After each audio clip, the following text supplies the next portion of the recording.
Baobá, semente lá da África. Baobá, brota no meu coração. Baobá, aqui também é sua casa. Minha amiga, meu amigo, o Baobá Cultural da TV Futuro traz hoje uma maravilha, e há muito tempo eu tinha pedido a ele não aceitava, porque é um repórter, um homem que viu a cidade crescer, se multiplicar, que viu o Estado no seu desenvolvimento, que vê as coisas bonitas do Brasil, que tem a mais duradoura e selecionada biblioteca do Estado e que a cada dia é capaz de ser um cronista admirável, que é, sem limite, um cronista nacional em Natal. Mas eu pedi a Vicente Cerejo para limitar a nossa conversa, em vez de ser a história da sua vida, que é muito rica, importante, limitar a duas personalidades desse Rio Grande do Norte, que eram unidas e ligadas e que ele sabe tudo sobre o assunto. Otomar Lopes Cardoso e Dom Eugênio de Araújo Salles. Figuras notáveis por todos os títulos que se possa imaginar. Eu fui amigo e muito próximo, de certa forma, de Otomar, porque trabalhamos juntos num momento dramático da nossa universidade, em que havia sido criado,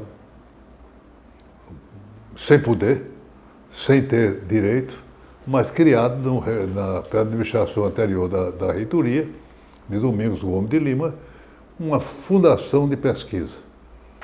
Houve um burburinho e chegou os militares. E na hora eu procurei apoio. Na hora que eu chamei Otomar Lopes Cardoso, com a referência de Cerejo, que era cunhado dele, é uma das virtudes de Cerejo, é de ser cunhado de Otomar. E a maior das virtudes, é claro, ele é o marido de Rejane, irmã de Otomar. Então, ninguém mais falou, desde que teve as bênçãos e a presença de Otomar, ninguém mais questionou da existência da FUPEC, que hoje é um braço direito da pesquisa, da tecnologia, do trabalho que a universidade faz. E que tinha que nascer forte e grande para ser. E nasceu com um projeto fantástico, que é o projeto Rio Grande do Norte. Otomar fez do Rio Grande do Norte um chamamento. E entre os seus livros, que ele é um observador arguto da realidade, não só daqui, mas do mundo. Por exemplo, ele estudou a pobreza dos países ricos. Ele estudou o desenvolvimento do Rio Grande do Norte, apontando soluções inteligentes, inclusive num dos seus livros, há uma apresentação de uma entrevista que Cerejo fez com ele. Mas Dom Eugênio Salles foi um dos homens mais fantásticos que esse país já teve, como gestor, como administrador. Chegou a ocupar todas as funções do Vaticano, entre as quais uma que seria comparável ao ministro da Economia do Vaticano. Isso demonstra o peso que este homem tem. Mas sem mais conversa mole, vamos colocar a Cerejo para conversar sobre essas figuras e gostaria que a gente contasse nesse papo descontraído o lado humaníssimo das figuras humanas, dos dois. Vamos começar pelo mais humilde de Otomar, depois a gente chega no cume, que é Dom Eugênio, né? Dom Eugênio é uma coisa que o Rio Grande do Norte precisa descansar 100 anos, né? Para ter outro Dom Eugênio, não é fácil. Otomar conhece Dom Eugênio do Marista. Os pais moravam no Rio, eles vieram para Natal, mas havia um acordo do meu sogro com a minha sogra, que eles, crescidos, escolheriam religião. Dona Clóris, religiosa, não cumpriu o acordo. Habilmente colocou, disse, não, Omar, os melhores colégios são católicos. Isso não quer dizer que eles sejam católicos. Então, Otomar, inclusive, no Marista.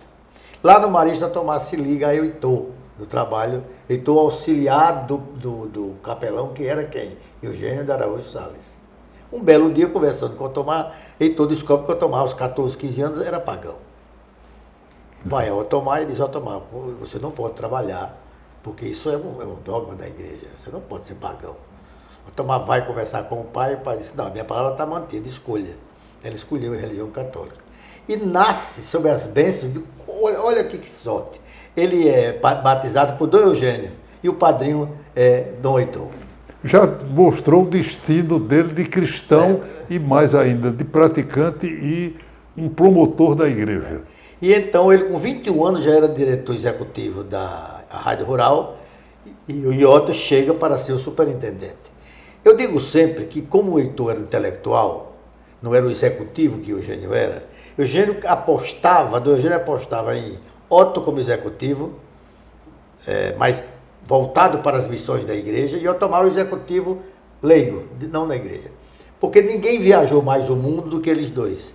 Quando as missões eram não católicas ou apoiadas pela igreja, era Otomar que ia.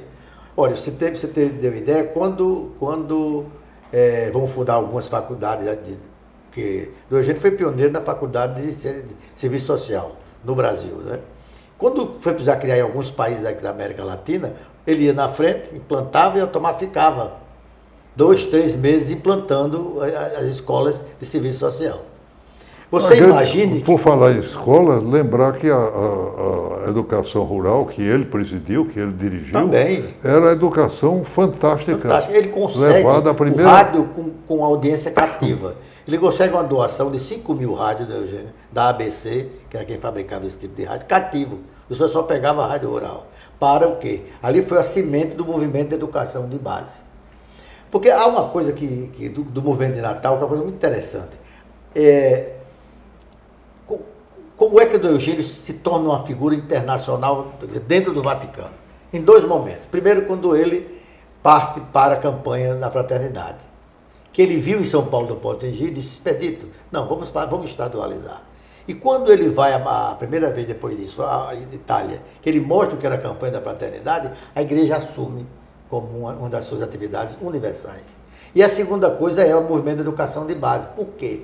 Porque ele fazia frente, embora não aparecesse, mas ele fazia frente às ligas camponesas de Francisco Julião, que fazia o mesmo trabalho, mas negando a Deus. O movimento de educação de base não, era da Igreja Católica. E o núcleo inicial do movimento de educação de base, a Elisa Floresta, quem era o vigário? Otto Santana. Então essa coisa... E ele tinha coisa engraçadíssima. Quando, por exemplo, ele foi para a Bahia, que ele já foi para uma diocese menor, porque ia vagar a Cardeal Primaz. Ele ficou na diocese, numa cidadezinha da Bahia, e aí vaga, e ele é nomeado direto cardeal. E ele dizia: eu tenho uma frustração, nunca fui a ser bispo de Natal. Ele é bispo auxiliar aqui, arcebispo na Bahia e cardeal primaz. Mas há um detalhe importante que geralmente não é dito: ele foi, isso para o orgulho de Nova Cruz, ele, como Dom Heitor, foram pároco auxiliar do padre Pedro Moura. Ninguém é perfeito. Nova Cruz tem esse defeito. É como ser macauense, é um defeito amoroso que a gente arrasta. A quantidade enorme de... Enorme, E ele tem uma coisa interessantíssima. Pra você ter uma ideia, de repente, a área invasiva favelada de Brasília estava se aproximando do Lago de Paranoá, que abastecia toda Brasília. E então o presidente da República liga para ele e disse que precisava uma coisa, agora que não queria violência. Ele disse: eu tenho uma pessoa para fazer isso. É quando o Otomar é nomeado pelo governador Elmo Cerejo, secretário de Assuntos Sociais de Brasília. E qual foi o plano? Só tinha uma solução: era afastar de lá para um terreno imenso que pertencia ao Ministério do Exército. O Otomar, pouco habituado com Brasília, vai ao comandante em chefe de Brasília. Ele disse: não, isso é um patrimônio do Exército, nós não podemos doar. Ele então volta e diz: olha, gente, está difícil. Qual era o plano dele? Que ele criou Ceilândia, que hoje tem 300 mil pessoas, não sei quantas mil pessoas. Era a Companhia de Erradicação de Invasões. Ele disse isso, aí Dom Heitor ligou para o presidente não tem como. Ou esse eu não tenho como afastar. E o nosso plano é um plano ousado, que só pode sair com o apoio do senhor. Disse: qual é o apoio? É levar o barraco para o fundo do lote e a família do lote ser parte da construção da sua própria casa. que é a Ceilândia, que foi... Que foi um grande sucesso E o presidente disse, deixa comigo que eu falo com o general fulano lá. O general cedeu o terreno. Outra coisa muito interessante que aconteceu foi uma comissão do Alto do Sumaré, onde ele morava. Ele era o Palácio São Joaquim, ele despachava. No Alto do Sumaré era a casa do cardeal do Rio. E recebeu uma comissão dizendo que a Petrobras queria passar um viaduto, um oleoduto, um negócio. Eles ficavam com medo que podia explodir, não sei o quê. Ele entra em ação, chamando a chamar o Altomar em Brasília, que estava no Ministério do Interior, para o Altomar fazer, o presidente da República, só indica uma pessoa que me faça um levantamento. O Altomar fez o levantamento. Tem que desviar e dobra a despesa para desviar o oleoduto. Aí o engenheiro-chefe disse, mas como é que eu vou justificar um projeto que é 2 vezes mais caro? Aí o presidente da Petrobras, que era um general da reserva, o Altomar ouviu na sala, ele, o presidente da Altomar e o engenheiro-chefe. Fulano, você quer que a gente pegue o cardeal Eugênio Salles, que é o único que está com a gente?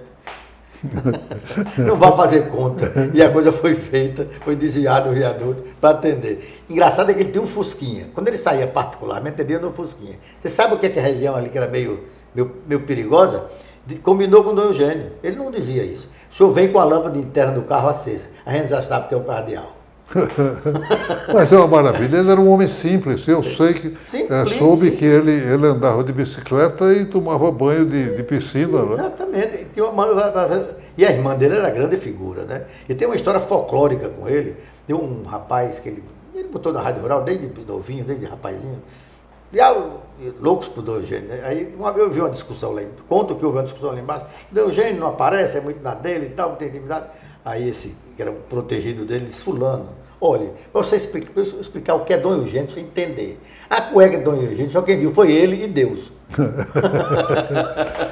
Ele não me Mas ele criava gente. O dono dessa TV, Carlos Santos, é cria de Dom Eugênio. Até hoje é apaixonado por ele. Agora, o momento mais que eu acho assim, danado, foi quando ele foi para a Bahia. Chamou Jadelino, que era advogado dos sindicatos rurais, casado com Rendira, chamou Marcos Guerra, já com problema, Marta Guerra, Tomar e disse, eu não estou mais aqui para protegê-los. Vocês precisam ir para o exterior. Ninguém tinha que sair para fazer mestrado naquela época no Rio Grande do Norte. E ele consegue mandar todos para Paris. Né? E minha sogra morreu com a mágoa de Djalma Maranhão, porque com raiva dos meninos que atrapalhavam Djalma, fazendo a coisa séria, fez um artigo dizendo os fedelhos do senhor bispo e botou o nome de Otomar. Dona Flor nunca perdoou. E ele, em Brasília, sustentou todo esse povo. Mas ele mandou muita gente bacana. Mandou para a Universidade de Louvain, por exemplo, Otomar, 2 vezes. Na segunda vez, era um concurso interessante. Você propunha um tema para debater com o seu professor. Não era tese nem dissertação. E Otomar escolheu a pobreza do quarto mundo. Que é um negócio de que segundo Otomar, que eles aprovaram, segundo Otomar, é tão irreversível quanto a pobreza do terceiro mundo. Os pobres de Paris morrem pobres. Os pobres de Londres morrem pobres. Então, a tese é essa. O trabalho é. Entre as figuras humanas, há o poeta fantástico, o sonetista fantástico, Assis Câmara, que também foi lá. Tem uma história muito boa, ele era encarregado de comprar a carne da sopa. Eles, para poder morar melhor, se juntaram e foram morar num bom apartamento com 3 sacadas, cada quarto tem sua sacada. E juntando o dinheiro vivia melhor. E Dom Eugênio foi uma vez lá, olhou e tal. Aí eu fui embora, daqui a pouco chegaram os móveis que faltavam. Era ele, né? E esse senhor que vendia carne disse, olha, o senhor deve criar cachorro e sabe comprar carne bem para cachorro. Aí disse, fiquei com vergonha de dizer que era carne da sopa. Ele recusou ser da Academia Brasileira de Letras e eu queria trazê-lo para a nossa academia. Ele disse que um cardeal não pode se submeter à eleição, porque já era eleito de Deus. Pois é, mas ele recusou. Foi pretencioso. Ele recusou, foi pretensão minha, mas tentei lá. E Veríssimo de Mello, que era o secretário-geral, dizia, eu sou contra. Não é que ele queira, não, ele quer. Mas eu sou contra porque ele tem uns cachorros desse tamanho para pular em cima da gente. Você acha que a gente podia ser meu colega? É muita pretensão, né? Era um eleito de Deus, não podia... Mas ele foi várias vezes, recusou o convite. Agora, ele teve uma coisa, o Banco da Providência, no Rio, foi a instituição financeira católica mais forte de toda a Igreja Católica. Ele chegou a mandar dinheiro para o Vaticano. Que era Você uma tem uma coisa ideia, não é um negócio. Outra coisa que ele fez bonito, a pastoral dos envergonhados da pobreza. Para quê? Ele tinha a diocese tem um casarão no Rio. Instalou uma pastoral de olha, para ricos que tivessem ficado pobres e eram tão pobres que tinham vergonha de pedir. E a pastoral sustentava eles anonimamente. Você Era veja uma- a grandeza desse Era homem. uma figura. Eu sei que quando ele chegou na Arquidiocese do Rio de Janeiro, havia só 2 funcionários da igreja registrados. E ele deixou com mais de 1.000. E todos com carteira assinada Todo e em carteira dinheiro. assinado e com dinheiro bastante. Você veja que a igreja, não tinha dinheiro nenhum. dividiu a Arquidiocese de São Paulo, que acho que o Dom Paulo não segurava, mas a dele não, tão executivo ele era. Ele tinha 4 bispos auxiliares. Era a única arquidiocese na América Latina que tinha 4 bispos auxiliares. Tal a grandeza daquela coisa. Ele comandava, despachava, e ele era altamente metódico. Quando ele queria falar com o Otomar, ele mandava a secretária ligar para a Deia. Dona Deia, o cardeal está dizendo Deia, que esposa amanhã, de Otomar, grande figura humana, está né? dizendo que amanhã, às tantas horas, vai ligar. Ou seja, para não ter desculpa, o Otomar tem que estar em casa porque ele ia ligar. Ele era avisado 24 horas antes. Mas não fazia por ostentação, porque ele era assim, ele era assim, metódico. A história dele com o Carlos de Toconi. Carlos de Toconi, depois de ser preso pela 3ª ou 4ª vez, passou a ir para lá de noite. Chegava lá e vim para cá, gente, porque querem me prender de novo. Eles jantaram charuto, porque você sabe que ele salvou a Suerdic da falência. Como foi essa história do charuto lá?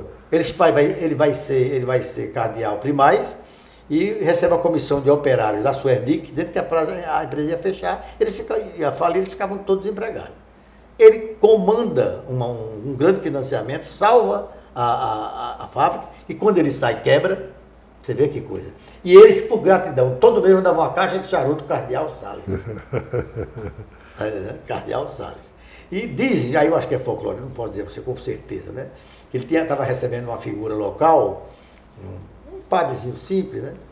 Quando ele estava recebendo um professor de fora, que ele era o homem da PUC, né? Ele era o homem da PUC, quem era uma espécie de reitor honorário como cardeal. E chegou um padre simples de Natal. E ele estava fumando charuto e tomando conhaque com esse professor, doutor, que vinha da Universidade de Louvain, na Bélgica, que ele tinha grande prestígio na Universidade de Louvain. E quando a pessoa quando a irmã veio avisar que chegou o padre e tal, ele olhou para a pessoa e disse: recolha esses charutos, traga para o Guaraná e biscoito. Fulano não está preparado para certas cenas.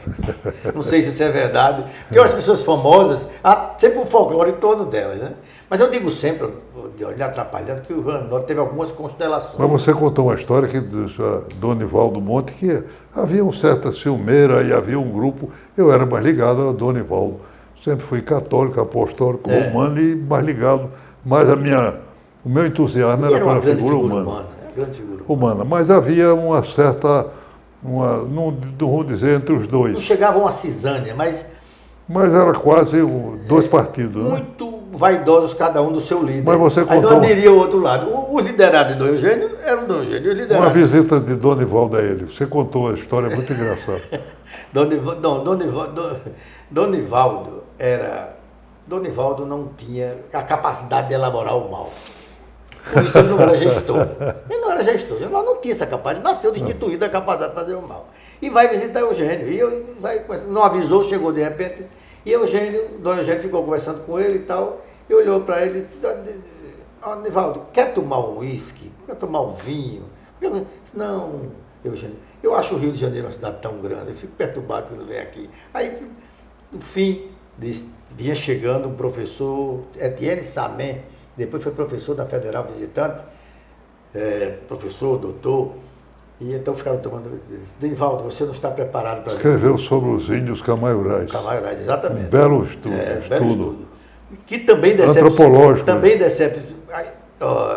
o reitor da Universidade de Louvain mandou um cartão para Otomar, de quem ele tinha sido professor, e Otomar é quem leva Etienne ao gabinete de Dom Eugênio, e Dom Eugênio põe ele como professor, doutor, na PUC do Rio de Janeiro. Abrigava todo mundo. Aqui teve um caso que foi feito para o Rio de Janeiro, e ele importou da Suíça os remédios, para esse paciente daqui doente. Dom Eugênio era uma grande... Eu digo sempre uma coisa, e olha, Porque nós teve algumas constelações, algumas configurações planetárias. Você tem lá atrás Dom Padmonte, você tem o nosso santo, que Henrique Castanho dizia genialmente bom. Você tinha Varela Santiago, o homem fez tudo para os outros, e você tinha, que nós não valorizamos, Miguelinho, que é arcabuzado no campo da Pólvora, na Bahia, e rasga tudo na noite anterior para que ninguém fosse preso, ele seria arcabuzado. Com a irmã, trabalhando. Rasgando a noite toda. Quando chega lá na frente, você tem outra configuração planetária. Você tem Dinarte, Aloísio, Claro. Onofre Lopes, Cortez Pereira, você tem resultado. Você tinha um líder nacional na Igreja Católica, você tinha um líder nacional na política, você tinha um líder nacional. O que é que nós temos hoje? Nós estamos pagando o preço da ausência de liderança. Você imagina o que é um vendedor de algodão, como era Dinarte Marins, que chega ao governo, assina e cria uma universidade estadual, preparada toda ela para o doutor Onofre, e depois, quando chega ao Senado, federaliza. A maior instituição econômica, política, educacional do Rio Grande do Norte. O Rio Grande do Norte é um antes e depois da universidade. Nós não temos mais isso. Nós não temos mais a gente, quando era aluno de geografia, era a conjunção planetária. 5, 6 grandes planetas nos protegendo. Hoje, se você adoecer e não tiver dinheiro, você não tem a quem pedir. Olha, quando um amigo meu de esquerda adoeceu e precisou ir para o Rio de Janeiro, a Luiz mandou. Sem perguntar a ideologia. Tá entendendo? Você não tem hoje quem faça isso. Onofre chegava numa sala, todos se levantavam. O professor ficava em pé e nós todos, porque vinha entrando o doutor Onofre. Um homem que não era um homem intelectualmente grande, mas tinha uma capacidade de fazer um bem fora do comum. Uma força de vontade, eu vi que era uma força da natureza. Tá entendendo? Nunca permitiu que o exército entrasse na universidade. Nunca. Um conservador. A propósito, Dom Eugênio foi acusado muitas vezes de ser comunista, porque protegia refugiados do Chile, da Argentina. Quando ele morreu, apareceram 100 e tantos apartamentos alugados por ele para abrigar refugiados. E mandavam eles daqui para lá. E o Jornal do Brasil só soube depois dele morto. Nunca se soube antes. Que ele escrevia para o Jornal do Brasil, estava lá. E para o Globo. Conseguiu escrever para dois concorrentes. Coni contou uma história, Caseitor Coni, que ia se hospedava lá no alto para ficar garantido. Ele dizia, eu gostava ao mesmo tempo, porque enquanto me procurava lá embaixo, esperando que eu saísse, que eu não saía, quando era besta, eu ficava no charuto e tomando vinhos bons. Aí um dia o Eugênio disse para ele, quando vamos acabar com isso, o Papa vem aí, vou mandar você para a Itália, e você desce na comitiva do Papa. Quando olharam, o Papa desceu por outro, no meio do nome internacional, viu o Coni. Aí não tem amargura. Do Boeing da Itália. Ele se dava bem com Golbery, de Couto e Silva, que era general, que eu não me lembro o nome, que eu tomava decisão, que era quem gostava mais dele. E sofria uma certa pressão. Porque ele dizia, olha, então Eugênio não é comunista. Até que um dia ele disse, Eugênio, aqui é lá reclamando do senhor. Eu estou numa luta grande. Murilo Melo Filho me contou que foi procurado por um pai que estava apavorado com um menino que não era comunista nem coisa nenhuma, mas estava preso e estava liquidado o assunto, que era uma coisa dramática. E Murilo era muito ligado ao pai desse garoto e ficou penalizado com a família, o sofrimento. E Dom Eugênio disse, deixa que eu vou resolver. E tirou, o rapaz estava numa masmorra, no chão frio, nu, e ele foi lá e tirou e retirou. Quando o general disse a ele, que sofria pressão porque era amigo dele, ele disse, vou lhe dar uma sugestão. Quando reclamaram de mim, você diz o seguinte, não procuro ninguém, bateu na minha porta, eu abro.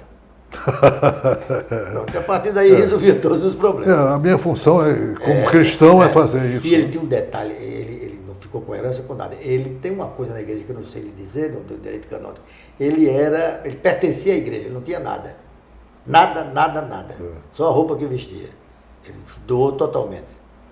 Um detalhe importante da vida é que ele criou uma casa da acolhida que recebia aidéticos, marginalizados de toda ordem, prostitutas até. Agora, dizem que os padres, assim, quando eram inteligentes, mas eram traquinas, ele fechava o olho.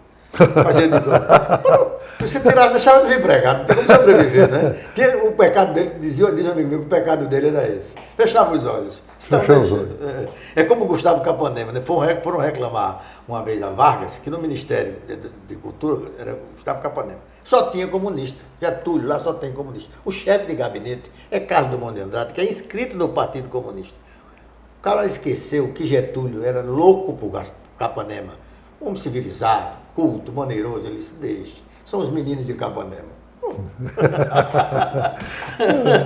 Mas era uma figura notável, Nós né? tivemos isso. Tivemos uma direita no Brasil competente, Alceu Moroso Lima, os grandes, Afonso Arinos. O que é que essa direita Maravilha doida das aí? maravilhas, né? Está entendendo?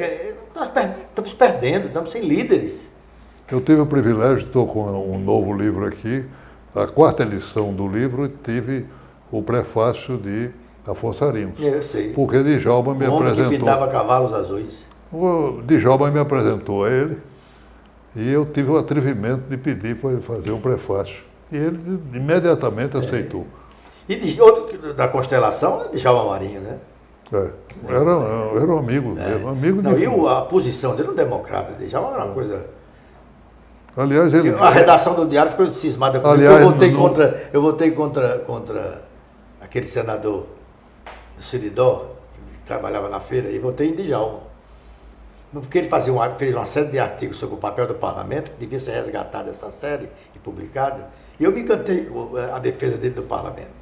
E votei nele. Agenor Maria. Não votei em Agenor Maria, votei em Djalma.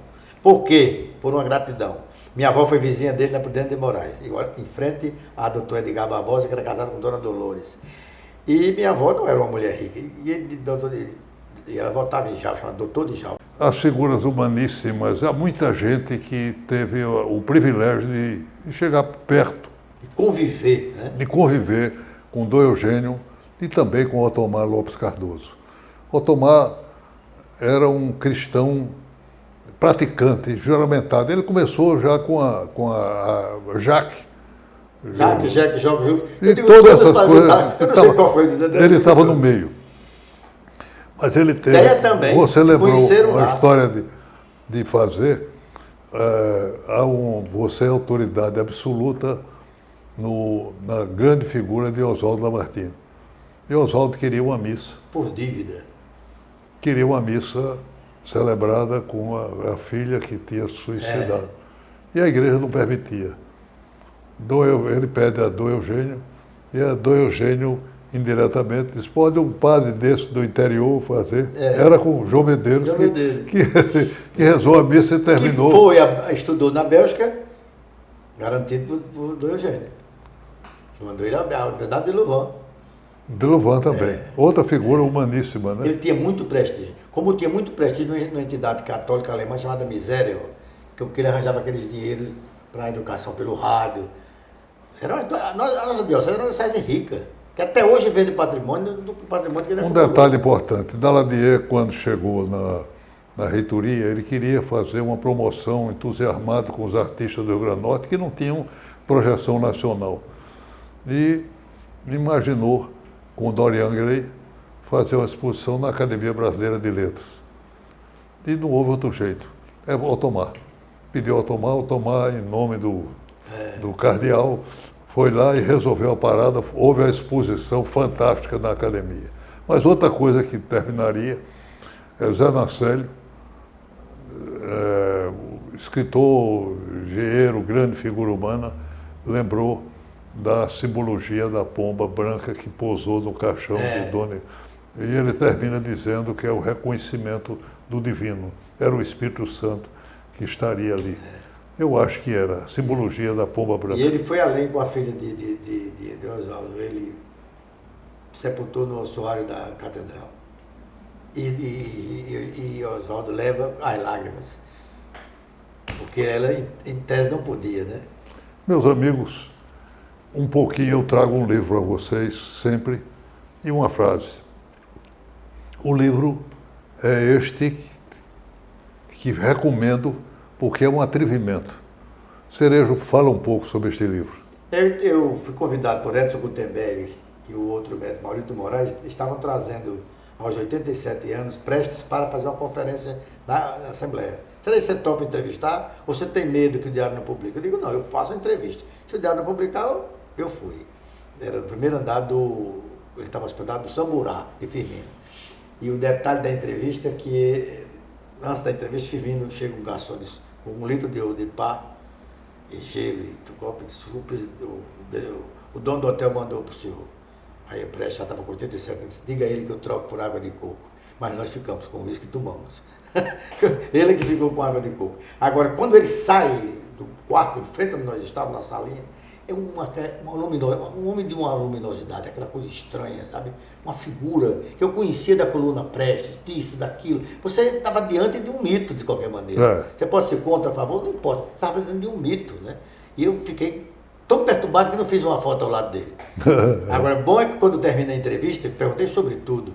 E agora fiz perguntas permanentes. Ele já estava cansado, tanto que eu botei aqui na última capa. Acho que acabamos, não é? Ele deu a nota final. O livro está na biblioteca, na cooperativa do campus. Foi o Ciro, que Ciro criou a Ciropédia.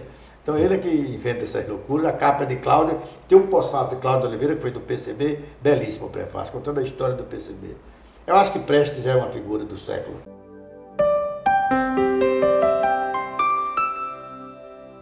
Eu trago para vocês um livro que indico. Este é a biografia de Djalma Marinho, que eu escrevi há bastante tempo, é a 4ª edição, lançada ainda não, mas eu trago para vocês esta bela apresentação do Senado Federal, que é apresentado pelo seu neto Rogério Marinho. Mas acho que Djalma era figura nacional e ele almejava um mundo novo que o Brasil não conseguiu. Há uma frase dele que eu trago sempre, e que ele diz o seguinte: a grande sinfonia deste país é quando se implantar de forma duradoura a democracia. Nós não temos condição ainda para ter uma democracia. Meus amigos, eu tenho que agradecer a Cerejo, agora ele vai ter que se comprometer comigo a voltar outra vez para a gente continuar essas entrevistas, porque ele tem muita coisa para dizer. Eu tem prometo contar a você meu desejo do que é que eu farei se voltar na reencarnação. Prometa, mas prometa e cumpra, porque de outras vezes você me enrolou e não vinha. Mas vamos continuar estas entrevistas. E é uma figura humaníssima que você, como ninguém conhece, que eu tenho cobrado um trabalho seu sobre ele, que é Luiz Maria Alves. Mas tem muitos outros assuntos, por exemplo, um assunto, a sua biblioteca, uma conversa sobre sua biblioteca. Eu acho que tem muito assunto. Meus amigos, a TV Futuro estará com vocês sempre com este programa todo sábado às 8 horas da manhã, todo domingo ao meio-dia. E fica no YouTube. Um grande abraço, obrigado pela audiência. Baobá, semente lá da África, baobá, brotou no meu coração. Baobá, aqui também é sua casa.